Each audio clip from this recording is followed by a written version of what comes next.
What is up, Kyle? Welcome back to the podcast. Excited to chat with you. You've been in so many different roles, seen you grow from being in sales to now all the way in leading marketing teams, which is cool to see. Well, thank you for coming by. I appreciate that. Yeah, I'm looking forward to the conversation, Daniel. It's always fun chatting with you. So you want to give just a little background where you're at right now and how you got to where you're at, and then we'll talk about what's going on at ClickUp and what problems you're trying to solve. Yeah, for sure. So I'm the global VP of marketing at ClickUp. At ClickUp, we have two different revenue models. We have a product-led growth revenue model, and then we have a sales-led revenue model. I'm responsible for creating all things demand, pipeline generation, awareness for the sales-led motion. So my team is sales PMMs, it's content and thought leadership, it's demand gen and marketing operations. And then, of course, near and dear to my heart is the SDR organization that also rolls up to me. So that's kind of how I was raised. As you mentioned, Daniel, I was raised through sales. I started my tech career as an SDR.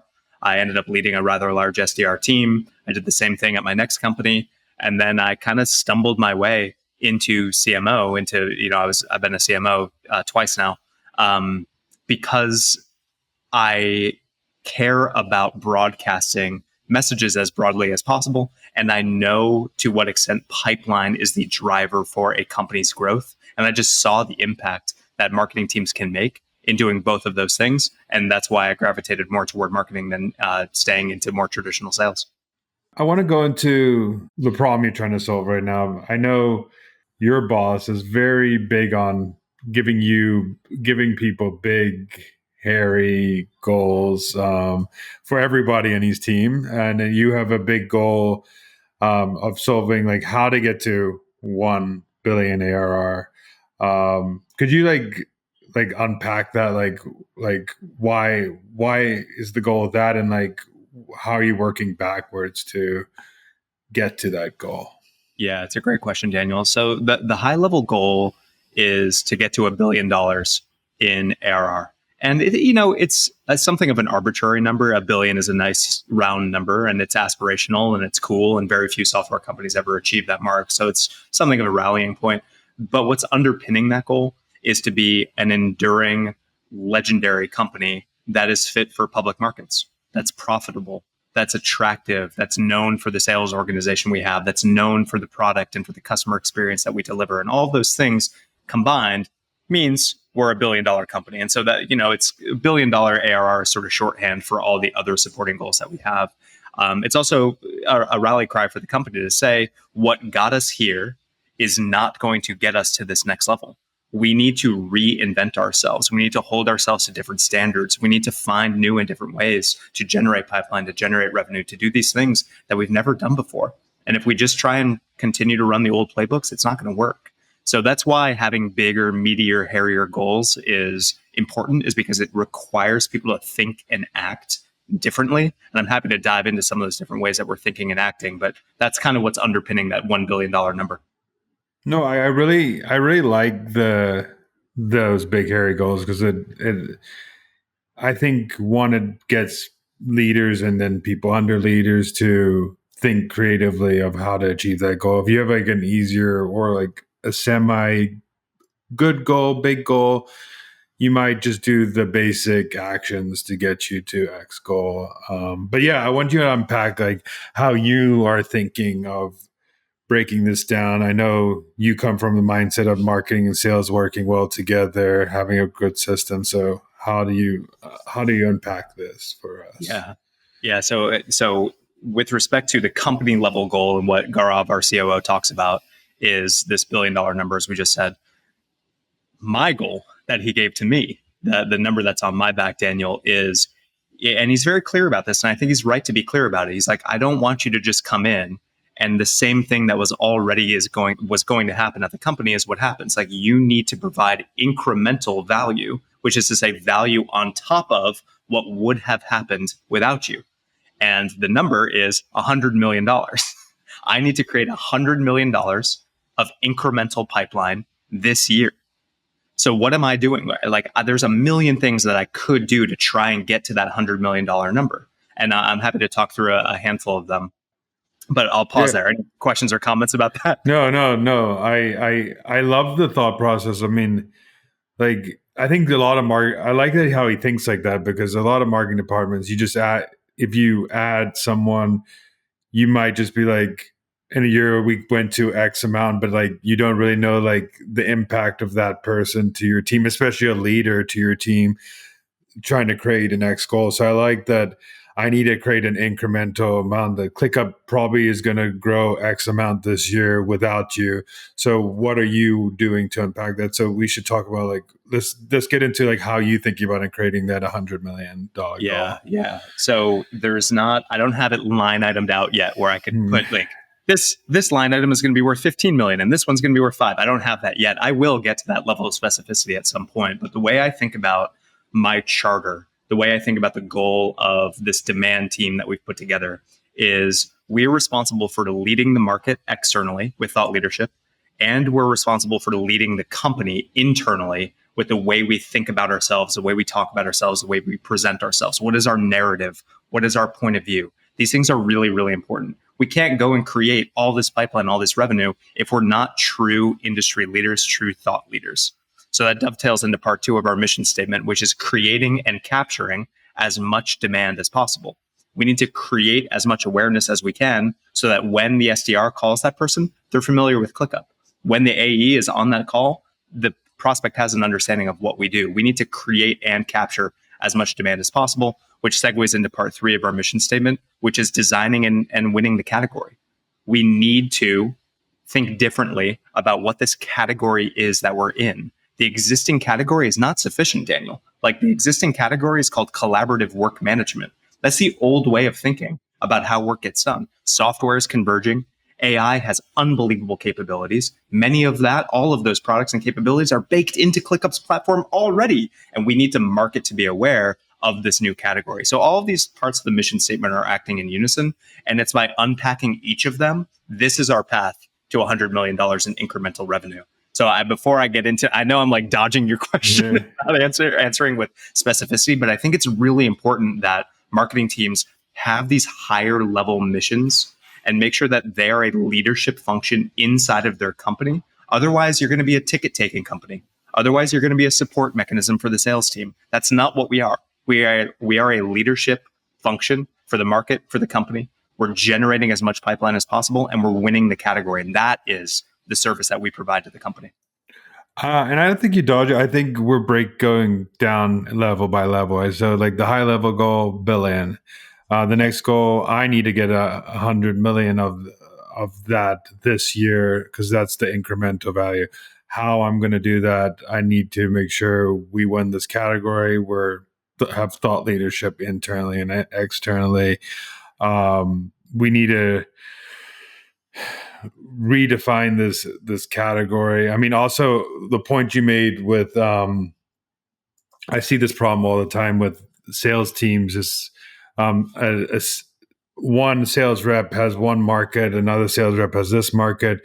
This market has 80% brand awareness. This market has 20% brand awareness. This rep is crushing it. That rep's not crushing it. And they think it's because of like that, and it's like, actually, no, we might need to move some marketing efforts so we can get brand awareness in these markets as well. So to help those reps out, it's not always a rep problem. It could be that there's no awareness in those markets. And I see that all the time too. Yeah. So yeah, I mean, okay, we'll break the next goals down step by step. So I know one of your favorite ones. We'll go to your favorite one first. Is like winning a category. You've been talking about this all the time. So how do you think about winning category? Like, what does it mean to win a category? Yeah. For me, it means architecting the future that our customers need to live in. We need to have a point of view that brings to life the current state of the problems that our customers are having and architects the future for what success looks like when you solve these problems. To the extent that we can bring this vision to life, now we have this from to journey. We have this value journey that we can take our customers on. The crisper and clearer we are about this point of view, the more our customers trust us that we understand their universe, the more they're willing to invest in us as partners with them to solve this and help them realize this promised land. So one of the first things that I've been working on here, Daniel, is we need to be really crisp about the problem that we solve. If you look across our space, collaborative work management, again, is the name of the category, the existing category. A lot of it is around productivity. A lot of it is around efficiency. A lot of it is around time savings. And those are all very useful things, of course, but it's not visceral. There's no emotion in any of those problems. Daniel, if I go to you and I say, hey, your team could be 20% more efficient, is that going to get you to leap out of bed? Probably not. And so what is a different way that we could frame the problem? And what is a different way that we could present that problem to our customers to get them interested in our point of view, to get them interested in our product? And that's one of the first things that we're starting to do. So how do you do this? It's not an easy thing. Right now, we designed a field survey where we asked our 800 customer-facing people that exist at ClickUp. We asked them, what are the problems that we solve for practitioners? What are the problems that we solve for executives, practitioners and executives? We want two different levels because they're very different altitudes. And then the follow-on questions are, what are the impacts of solving those problems? And we got really unique insights from the hundreds of people internally that contributed to this survey. So that's part one. Ask as many people internally as you can. Part two, right before we started recording this, I was on with one of our best customers, and I was asking him the exact same questions. What were the problems before ClickUp? How did you communicate those problems to your executives? What's been the impact now of your multi-year engagement with ClickUp? What have we actually made happen for you? And just really try and understand from the field's mouths and from customers' mouths, what is the problem that you solve? And then the marketing spin on that is the language that you put around it. How can we make it more emotional? How can we create language that we can own? And if we own that language, now we're checking the box of leading the market externally. We're checking the box of leading the company internally with visceral, emotional language that we can craft a story around. And so this is, I think, the tip of the spear. When I think about how am I going to hit my $100 million pipeline number, I need to be different than any of the competitors in the space. I need to think differently about the problems that we solve in the future that we're architecting. And I need to take that to market really, really sharply, internally across our company, but also externally. Yeah, I mean, like, just even me thinking about ClickUp as a company, I know ClickUp, like, because I see ClickUp everywhere. I also see some of the competitors a lot too. I kind of know what both of you two do, but if you ask me right now, like, what does the 5 people do differently or what they solve differently, I probably couldn't give you a succinct answer. Like, I could be like, I should maybe try all 3 of them and see which one works better for my company today. So, but I might go with ClickUp more because I ClickUp is out marketing people these people. So, and that's the interesting thing about it. And it's something of a counterintuitive thing for many marketers. It's definitely a counterintuitive thing for many product leaders and many product-led CEOs, is many people think that marketing your solution is an effective way of marketing features, functions, capabilities. And of course, to a certain extent, you need to do that. I believe, and I learned a lot of this from Christopher Lochhead, who authored Play Bigger, and he has a Substack called Category Pirates, that a more effective way of marketing is actually marketing the problem that you solve, evangelizing the problem that you solve, because that gives you authenticity and it gives you credibility. And if you're loud and if you understand the problem that your customers are having well enough and you communicate it crisply enough, they will assume that your solution solves that problem. You don't have to be as on the nose about this actual solution and all the bips and bots and features and functions. And so that's what I really want to try and do. And right now, as you look across our space, there's nobody in our space is communicating really clearly about this problem. So it's a huge opportunity for us to come in and be thought leaders and show up differently against the rest of the competitive set. And that's something I really want to focus on. One thing I want to get a picture into. So, okay, like the category problem you're going to attack, and that's a messaging thing. That's how you going to change the language on landing pages, on ads, on the way you pitch text, all that stuff. Part of the things that makes ClickUp so unique too is there's a PLG motion. There's also a sales led motion, and you've been in both arenas of PLG and sales, that how do you think about those, like what needs to improve in those motions to like get that incremental lift? Because there is a lot of things that, especially when you're that side, you tweak a one part of the cycle 3 to 4%. That's millions and millions of dollars. So how do you think about like tweaking the processes for like PLG and just like actual like bigger sales deals?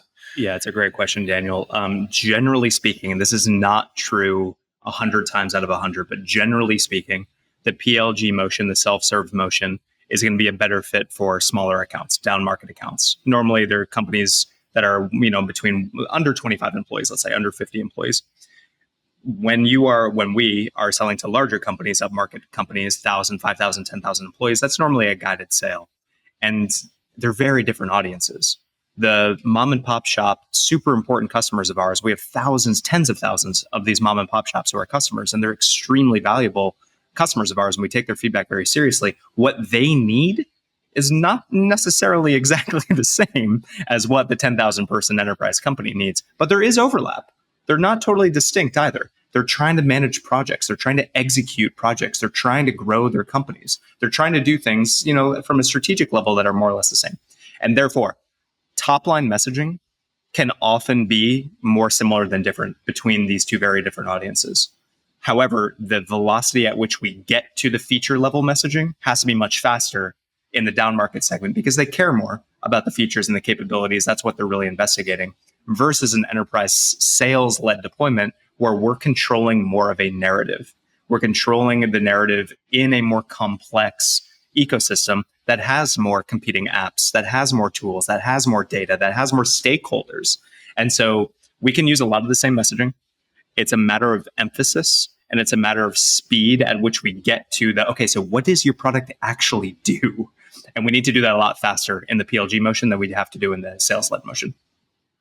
Which makes total sense, because probably one buyer with a credit card, PLG, where like big enterprise, multiple stakeholders have a procurement, care about security, care about these big problems that you don't even need to think about when you're marketing to a small mom and pop, care about integrations, care about all these things that you don't really care about. So what are some like things that you're seeing right now or planning on changing, and at the size of company you are on, to make the sales team more efficient, that you're getting into bigger accounts, that you're winning these deals more effectively, all those things? Yeah, one of the main thing, and this is probably the thing I've been able to do most immediately because I'm very passionate about it, and I have a lot of experience having done this in the past, is we, ClickUp, have an unbelievably horizontal platform. If you want to do something on our platform, you can probably bend the platform to your will and do that. And that's very useful, of course, and that's why we have such a large PLG motion. However, saying that you're everything to everybody is not always the best marketing strategy, because everything to everybody is often nothing to nobody. And so the first thing that we've been doing is we've been, quote unquote, productizing the platform. What are the top 10 use cases that exist for ClickUp?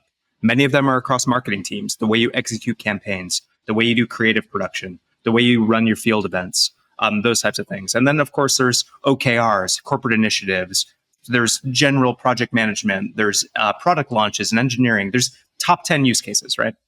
So we're productizing the platform, and then we're creating all of the relevant bills of materials for each of those use cases: pitch decks, demo videos, demo flows, one-pagers, thought leadership content, how-to oriented blog content, social content, yada, yada, yada. The bill of materials is very long. And then we can architect real demand gen campaigns around each of these use cases. So the first of our campaigns we're doing, it's launching at the end of May, around our first use case. And we're showing the company that if we organize the product around these packaged use cases, we're going to be able to create a type of demand that's going to be more predictable for the sales team to have 10, 20 opportunities that are on the same theme versus bouncing across a bunch of different themes because our platform is so extensible. So we're creating unified demand. And the other useful component of this, Daniel, is we're able to integrate AI into these use cases that lends itself to a different type of pricing model. So the PLG to SLG motion is very useful that we have internally, but many of our sales-led opportunities are anchored to PPU, price per user packaging or pricing, because they come from the PLG universe. Now, with this more packaged use case approach that incorporates AI, we can start using AI as a pricing lever on top of the price per user. How many customized agents are you creating using ClickUp? What does your AI credit consumption look like? Are you using us for connected search the way that you might use Glean? How much AI usage are you going to have? And how can that serve as a really useful lever inside of these opportunities that we're generating? So the average deal size, we should start to see go up pretty significantly. The value that we're creating, we should start to see go up pretty significantly. And that's the first thing that we've really been focused on, is what are the most popular use cases and how can we create more of a prescriptive value journey for our customers that show them start here, go here, because that's what customers really want and need. And that'll really help us increase the demand or the value capture that we get from these deployments. Yeah, I see. I mean, the productization makes sense because you go like you look at what ClickUp was. I mean, you say like the everything work app, which is like, okay, it is everything. But like, if it's everything, do I need everything? Like, or do I need one part of like, do I really need everything as a business? Like, or do I need to fix like my project management, or do I need to fix like internal conversations? Like a lot of people like are just like fighting for their life for like one thing and going to like having different, and it also allows you to upsell, cross sell, all those things where you have just like e-commerce. Like you could probably buy a whole set of skincare for your skincare routine, but you also might just need like the sunscreen because you don't wear sunscreen sometimes. So like might need one thing, or you might need the whole gambit of things. So it makes sense of like breaking down the product. And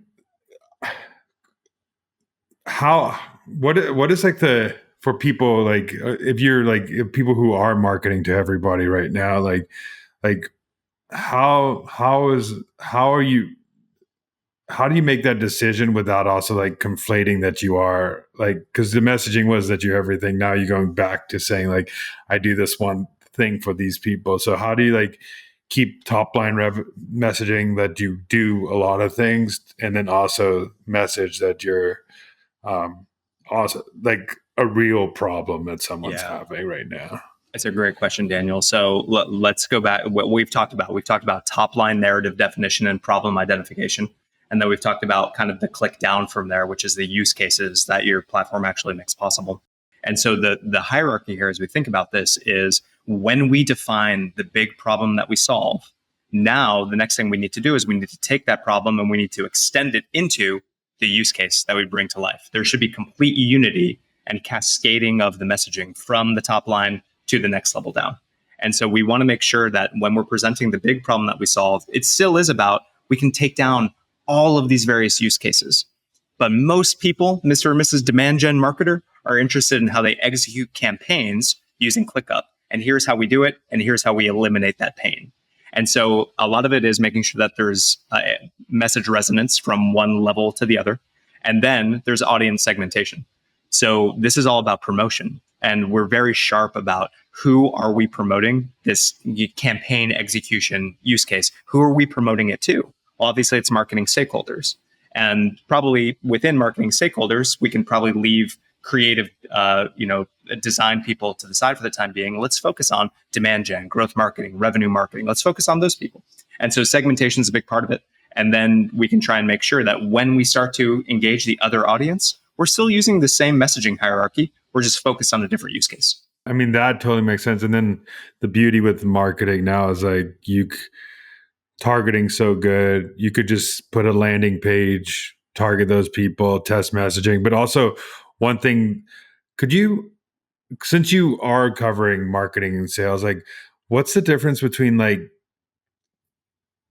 testing messaging at scale with marketing, but also like testing messaging with like one-to-one with sales, like, because that's another way to test messaging is like these sales reps going, trying new pitches, trying new angles, seeing what works, and you can also cascade that up to like top levels. So what's like the difference between those Yeah, it's buckets? such a good question, Daniel. I love the concept of field testing. Sales reps using language, SDRs on cold calls, using language and getting more qualitative feedback from them. There's kind of two different ways. The traditional means of testing messaging from a marketing standpoint would be like, let's just put the A test and the B test on search engine marketing and just let's see which one converts better. But when you are going through this exercise of problem identification and new language, how they convert from a direct response standpoint is not necessarily always the best way of evaluating whether or not you had message resonance. A lot of that will come from the live conversations that you have, because what you're trying to do is you're trying to change the way people think.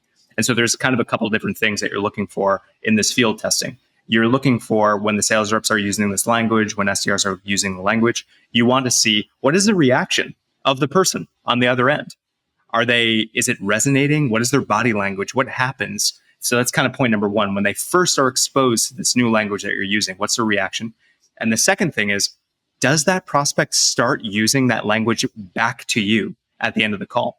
And I'll give you an example of this, Daniel. When I was at Clary, the problem that we architected at Clary is a forecasting revenue intelligence type solution.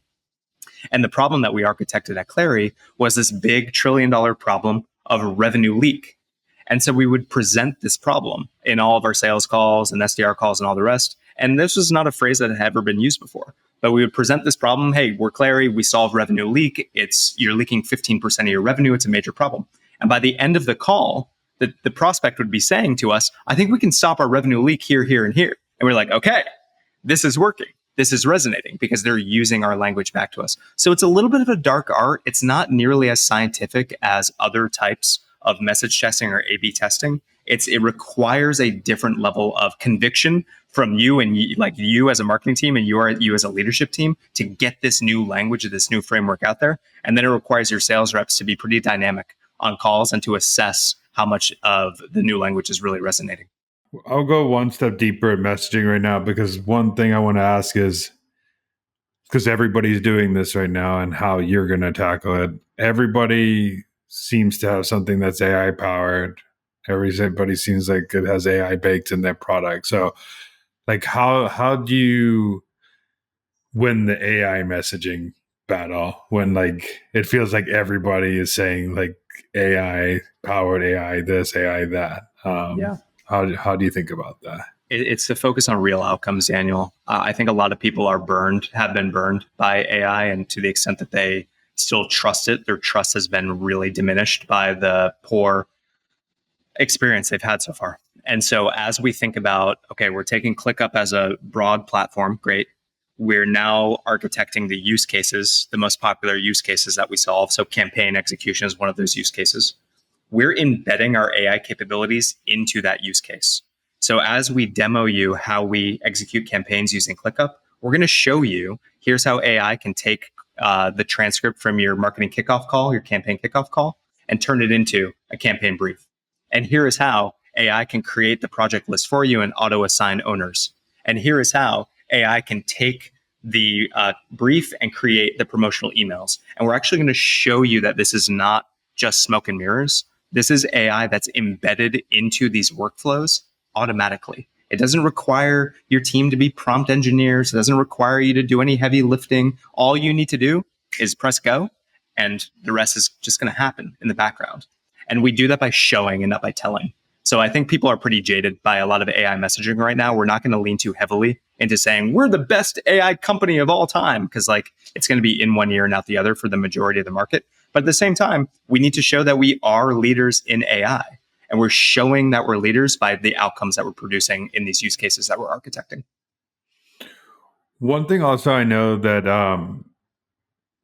like ClickUp is very good at doing is like doing things differently, like standing out in marketing with like their social, with messaging, with doing testing. So what are some things that what are some freedoms that you're having right now that you are thinking about to take like some risks that you haven't taken before to like get to that 100 million goal?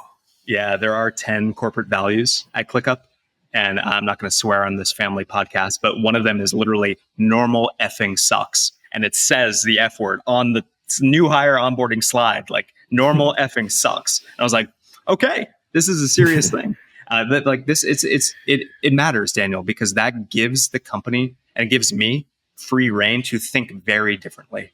And we don't want to be boxed in, and we don't want to be super buttoned up corporate IBM type marketing. Like we had before I was here, I think at Dreamforce last year or the year before, we had protesters protesting Slack. And that was how we promoted our chat offering that's now part of our platform. Like picketing Slack outside of Salesforce HQ at Dreamforce. Like, it's that kind of thing that like the precedent is set for us to be very creative, to go outside of the box, to not be normal. So I don't know exactly how that's going to manifest, but I know that in the meetings that I've had and the brainstorms that we've had, the creativity is off the charts because people are not afraid to paint outside the lines and to take some risks. And you have to stick out, especially in this day and age. So I don't know what that means exactly, but expect more of the same. Yeah, I just wanted to say that because I think going back to like our first, like we started with big goal, but like it also starts with like the values that the company has instilled into the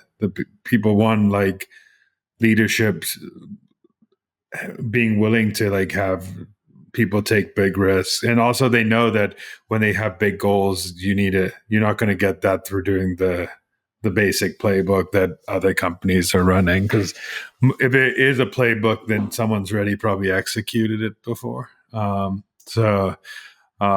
Yeah, it's cool because like you're in a stage right now where 4 weeks in, like you have like unlimited reign to like think and try new things, and don't know what I'm going to do yet. But right now, like the first like 6 weeks is what you're saying. Like I got to figure out what the sales team's doing, what our customers are saying, how am I, and I bet you even when you did the exercise talking to all your frontline salespeople, there's a range of what people are saying differently to the customer that could be reeled in to like clear, succinct messaging as well. So 100%. The huge variance by region, by segment, by role, all the rest. So it's no small feat to be the organizing principle that summarizes all of this thinking and all the different avenues that we can go to explain our value. But when we get it right and we can communicate really crisply, it unlocks everything else downstream. We talked about the messaging to win the category. We talked about the a little bit about the sales and PLG motion, how you thinking about that. Is there any other things that you are thinking about, like high level goals that you need to execute to like get 100 million? Because 100 million is a huge number. Like some companies don't even do 100 million. So most companies don't do 100 million. So it's a big number for a marketing leader to add 100 million. Yeah. Yes. The answer is there's a million. Well, I shouldn't say a million. There are definite levers that we can pull. And we are blessed by this super high velocity product led motion. Like the inbound demand that we have is pretty remarkable. Now, one of the main things that I need to do is I'm running a program that we're calling No Lead Left Behind. I need to make sure that every single lead that comes into whatever funnel they're coming into gets the exact right context, messaging, treatment, follow up, etc., so that we can capture every single drop of revenue. And if we do pipeline, if we don't do that, there's no chance that I have to reach that 100 million target. So maximizing and optimizing all of our inbound lead funnels, our SDR team, our lead routing, our lead scoring, our prioritization, the AI that we're using across that whole thing, like that's an enormous part of it. A lot of folks will think of that as demand capture. And I think it's really, really important that you are super tight, airtight on all those various channels of demand capture. So that's one thing. The second is, how are we taking these use cases to market? What are the demand campaigns that we're doing? What are the outbound plays that we're running? What are the other signals that we're using to prioritize which accounts and what kind of segmentation we do for these various use cases? So I need to figure out what this entire mix looks like. But there's probably, the top 5 or 10 levers that we can pull that are going to make an outsized difference here. And I don't have it exactly figured out yet. I don't have it totally line itemed out yet. But by the end of my second month, by the end of June, you better believe that we're going to be pretty airtight and this ship is going to be moving in the right direction. Yeah, usually what I've seen when you're at a high revenue, because I've been at a SaaS company that was doing hundreds of millions in revenue, and usually the what you're trying to do is like make sure systems, processes, funnel is efficient now. Like, can we raise like lead to op like just by this much by changing this to increase that metric, or is it, do we see a leak of like when leads come in that they don't get a quicker time to touch, or like these people are messaging right? It's usually just like a levers in this whole like scalability of like, because what worked, like you said at the beginning, what worked before where a lead comes in, they say certain things, they close. Now there's more competition, there's more people, and scaling people is one of the hardest things to do, especially with sales. So it's like usually like a efficiency play as much as like a big like play on like demand and messaging change, but it's also a big efficiency play as well. Definitely, yes. And we need to be really sharp about every single conversion point in the funnel, from lead to meeting and then meeting to op to close, and everything in between. So you're spot on about that, Daniel. The thing that I'm trying to do, and the energy that I'm trying to bring, is to think differently about the type of demand that we create. Right now, we do very well at the PLG to SLG, kind of taking that PLG motion and it's informing our sales led funnel. How can we create a totally different funnel for our sales team? How can we create a totally different type of demand?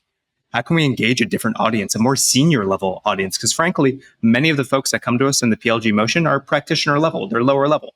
So how can we engage a CMO instead of the content marketing manager? And if we can figure out the right way to do that, we can accelerate deal cycles. We can create larger deals because we can attach to more use cases. And if we can unlock that and start that boulder rolling downhill, that's going to be super value accretive to the customer as well as to us as a business. So that's the other side of the coin that I'm trying to figure out operationally. Two more questions before, like you said, like you got hired because you need to like create an incremental like 100 million. Like what do you know like that is efficient right now that like you don't have to touch, like, or is creating that revenue that's going to be like consistent, and that's coming in, like does that like sway your focus somewhere else, like that this part is just a machine, I don't need to touch it? Is it that PLG motion you just talked about? Is it like, what is the machine? It's the PLG motion for sure, Daniel. And then in our smaller segments, what is very well instrumented right now is we have product usage signals that will be served up to the reps, our sales reps. And our sales reps will take those usage signals. There are 5 people using ClickUp in this workspace, or they are using these 5 different products in the last 7 days, or a million different product signals that we can rise up to our reps. And then our reps are prioritizing accounts and going to find the upsell opportunities there. That's working exceptionally well. So I don't have to worry too much about that entire universe of product signal. And there's some programmatic things that we can do, and there's some AI things that we can do to sharpen it, but it's not necessarily my biggest focus. My biggest focus, as I mentioned before, is what is a new, different type of demand that we can create? What's a new type of sale that we can architect that leans more into our AI capabilities for these various use cases that we have, and just commands a different price and a different value because it's more prescriptive and it's more of a painkiller for the things that matter more to executive level stakeholders. Yeah. So you're like, if I getting this correct, like your goal is like ClickUp really wins on SMB. Now we need to win like how we went up market. Like we need to start going like mid market, enterprise. Like those are like, which is like you said before, like different messaging, different motion, different type of people, different stakeholders, and also some of those like those like what you said before, some of those like SMB are becoming mid-market, and like how do we get them from like how do we help them get to mid-market to those mid-market to enterprise, or we have the right signal. So it's more of a how we go up market, which is easier to go. To be honest, it's easier to go up than down, as I've seen before in most companies. It's like So way too. easier to go up. I think so too. We'll find out. Yeah. We'll find out. It's your problem to deal with right now. But lastly, what is a marketing hill you would die on? Oh, good question. AI is not the answer for everything. And I say this, there's a lot of momentum out there. And if you go on LinkedIn for 5 seconds and you'll see some sort of AI tool or tip or manifesto or whatever. And I think that marketing people understandably feel a lot of pressure to become AI native. And I think it's very important that you understand what AI is and isn't good at. What AI is not good at, and I think what a lot of marketers have started, or a lot of the expectation that companies have for how marketing uses AI, is to do strategic thinking. Now, AI right now is not good at strategic thinking by definition, Daniel. Like these AI models have been trained on historical stuff, like what's happened in the past. AI can't do the strategic thinking to invent a different future for your customers. That has to come from you. It has to come from human strategists that are connecting a different set of dots. And the marketers that understand this, that use AI to open up more time and capacity for strategic thinking for themselves, these are the marketers that are winning. The marketers that are trying to outsource everything to AI and just, have an AI content marketer and AI campaign manager and AI all this, like, it's just not going to work that way. So I will die on this hill. I've seen both models in action. I've seen the right marketers do extremely well by integrating AI. And I've seen marketers completely crash and burn because they expect too much or trying to outsource too much. So find the right balance. I mean that the type of thinking that AI could do everything is the type of thinking of you are going to get replaced if you think AI could do everything. Very true. Which is so I do agree that this like what wins for humans is like our creativity, our different inputs, our like we don't take only inputs from marketers, we take inputs of different industries, different things people are doing. Like if you try us, like you could take AI and say, like, tell me what like Nike's strategy doing. But if you try to do like a startup they've never heard of and try to ask them like how they're doing things, that AI is not figuring it out. You're gonna have to figure it out yourself. So it's like It's really good at like broad thinking, but not like intense, focused, strategic thinking, like you said. Lastly, where can people find you and what you're doing? On LinkedIn, I post relatively regularly on LinkedIn. It's been a little hectic here as I've ramped up, so I've dialed my LinkedIn stuff down. But come connect on LinkedIn, say hello. That'd be awesome. And then if you want to learn more about ClickUp, it's just clickup.com. We got everything you need there. Cool. Thank you so much. Always a pleasure, Daniel.